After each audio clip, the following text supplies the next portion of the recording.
Allah satu kali untuk selama-lamanya. Pertanyaannya, kapan iman itu diberikan? Jadi intinya begini ya. Tadi katakan hapaks ya. Hapaks itu adalah satu kali dan selama-lamanya. Hapaks, satu kali sampai selama-lamanya.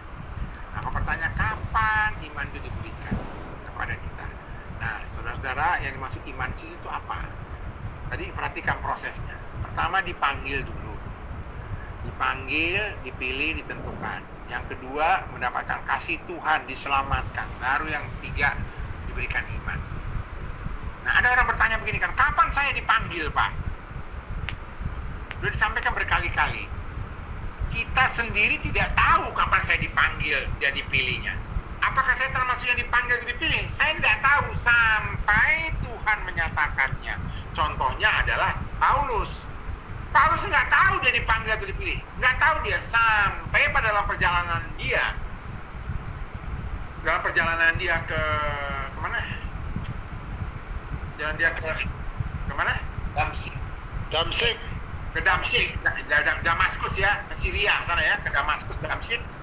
Dan perjalanan ke Damsyik, Tuhan menyatakan. Nah, saat dia dinyatakan, aku ini Yesus, dia belum loh, dia hanya tahu, oh itu Yesus sudah.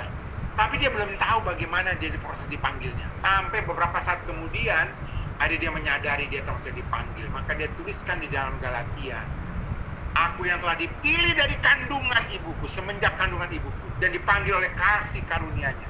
Ada dia menuliskan seperti itu. Jadi kita masing-masing pun, yang pertama kali akan kita tahu adalah apakah saya dipanggil dipilih. Nanti Tuhan akan menyatakan. Tuhan akan menyatakan dalam bentuk apa? Pengalaman pribadi masing-masing. Masing-masing mempunyai pengalaman pribadi dengan Tuhan. Tapi Pak, sampai saat ini saya belum mengalami pengalaman pribadi. Saya kebetulan bapak saya, ibu saya itu orang Kristen, pendeta pula lagi. Nah, saya sebagai anaknya ya otomatislah disuruh menggembalakan. Apakah sudah dipanggil, sudah dipilih? Makanya saudaraku dikasih Tuhan, cobalah peka, renungkanlah. Dan nanyanya jangan ke saya, karena bukan saya yang manggil. Kalau saya yang manggil, boleh nanya ke saya. Jadi bapak ibu, tanyalah kepada Tuhan. Tuhan, apakah kau memanggil aku? Tuhan pasti jawab. Mungkin jawabnya nggak bilang begini. Mungkin jawabnya juga Tuhan juga nggak jawabnya begini. Hai Ibu Ratri Rahayu, aku memanggil engkau. Nggak begitu juga. Karena kalau ada bisikan gitu, suara di telinga ibu mungkin loncat kan. Ini suara siapa ini? Tapi bisa dia berupa tanda-tanda, berupa pengertian diberikan oleh Allah. Sehingga saudara, oh Tuhan, saya dipanggil. Lalu kalau yang dipanggil apa kata Tuhan? Dia diselamatkan. Artinya apa? Dia ditebus, diampuni dosanya. Saudara bisa merasakan loh dosa-dosa yang diampuni atau tidak. Saudara bisa merasakan. Di sini ada yang pernah merasakan nggak? Sekarang saya tanya. Ini Pak Jamie lah yang disorong ini. Pak Jamie merasa nggak dosamu diampuni?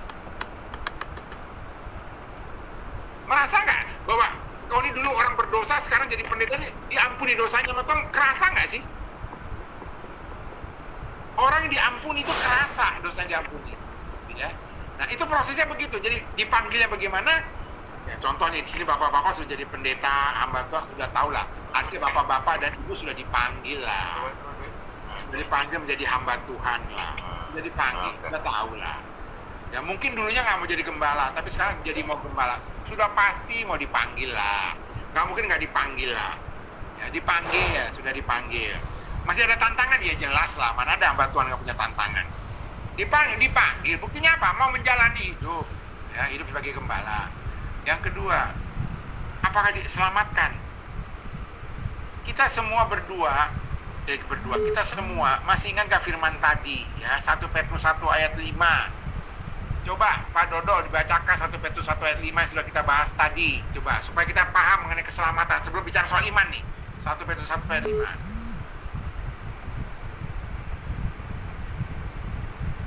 1 Petrus 1 ayat 5, yaitu kamu yang dipelihara dalam kekuatan Allah karena imanmu, sementara kamu menantikan keselamatan yang telah tersedia untuk dinyatakan pada zaman akhir. Jadi keselamatan yang kita terima itu akan kita rasakan nanti di zaman akhir. Yaitu apa? Hidup kekal. Nah sekarang kita semua ini kan hidup dalam pengharapan bahwa kita akan mengalami keselamatan itu nanti, hidup kekal bersama Kristus. Nah apakah kita semua yang ada di sini merasakan pengharapan itu? Kalau jawabannya iya, ya sudah iya. Artinya saya sudah dipanggil, saya sudah merasakan kasih Tuhan, imannya. Nah iman itu diberikan. Nah pertanyaannya sejak kapan? Ya ada orang yang memang ingin tahu sejak kapan. Tapi sebelum saya menjawab sejak kapannya, saya ingin tanya bapak-bapak ibu di sini. Coba angkat tangan saja deh, nggak usah ngomong, angkat tangan. Siapa di sini yang percaya Yesus adalah Tuhan? Coba angkat tangannya. Yang percaya Yesus adalah Tuhan, angkat tangan. Yang tidak percaya nggak usah angkat tangan. Yang saya minta yang percaya saja Yesus adalah Tuhan, angkat tangan coba. Nah, dikiranya bapak ibu itu percaya Yesus Tuhan itu gara-gara bapak ibu? Enggak. Rasul Paulus berkata dalam 1 Korintus 12 ayat 3, tidak ada satu manusia pun juga yang dapat berkata Yesus adalah Tuhan selain oleh Roh Kudus. Itulah iman. Nah pertanyaannya, apakah perlu saya tahu kapan? Atau lebih penting saya tahu saya percaya? Mana yang lebih penting? Lebih penting bagi kita ini sekarang apa? Lebih tahu kapan saya percayanya, atau saya tahu sekarang saya itu percaya? Saya tahu sekarang saya percaya. Itu yang lebih penting. Kalau kapannya itu untuk cerita, untuk kita membuat bibliografi ya, CV ya, buat CV ya, buat CV. Saudara, saya itu mulai percaya. Nah, bolehlah. Tapi yang penting bagi kita sekarang adalah saya percaya. Karena Tuhan tidak akan tanya nanti kan, Pak Alfreds Karundeng, sejak kapan Bapak itu percaya sama saya? Tuhan gak akan aja begitu. Yang Tuhan tanya, kau percaya aku Tuhan? Ya Tuhan, gitu kan. Jadi kembali, dengan segala hormat Pak, bukan saya gak mau menjawab ya, karena tiap orang itu berbeda kapannya. Yang namanya Paulus, ya pada saat perjalanan ke Damsyik. Saya pada saat, saya tanggalnya lupa, tapi saya tahu pada saat saya mahasiswa. Pada saat saya itu mahasiswa, istri saya pada saat dia mahasiswa juga, udah kerja kamu ya nih. Saat dia kerja menerima Kristus. Jadi tiap orang berbeda-beda. Jadi kalau tanya sejak kapan, tiap orang berbeda-beda. Tapi kalau tanda-tandanya apa? Nah, Bapak silakan ingat, kapan Bapak percaya Yesus adalah Tuhan? Saya nggak tahu tanggal berapa, bulan apa.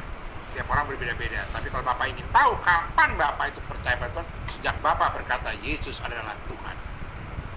Dan di depan manusia, Bapak juga tidak malu mengakui Yesus adalah Tuhan. Saya paling kesal kalau ada orang Kristen ngomong begini. Bicara sama orang Muslim bilang gini, kamu percaya Tuhan Yesus ya? Ya, dia kan Nabi Isa. Saya kadang-kadang saya mau ketok tuh kepala, cek gitu loh. Enak aja kamu bilang ngomong Nabi Isa. Siapa bilang dia Nabi? Dia Tuhan, tahu nggak? Jangan diturunkan derajatnya dari Tuhan jadi Nabi hanya karena kamu malu mengakuinya. Gimana sih? Kalau ada orang yang bilang, kamu pengikut Nabi Isa ya? Bukan. Loh, kamu kan Kristen?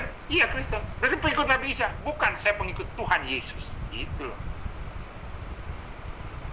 Mudah-mudahan menjawab, Pak. Halo. Baik, demikian kepada Pak Joni Bako, puji Tuhan. Waktu terus berjalan Bapak Ibu.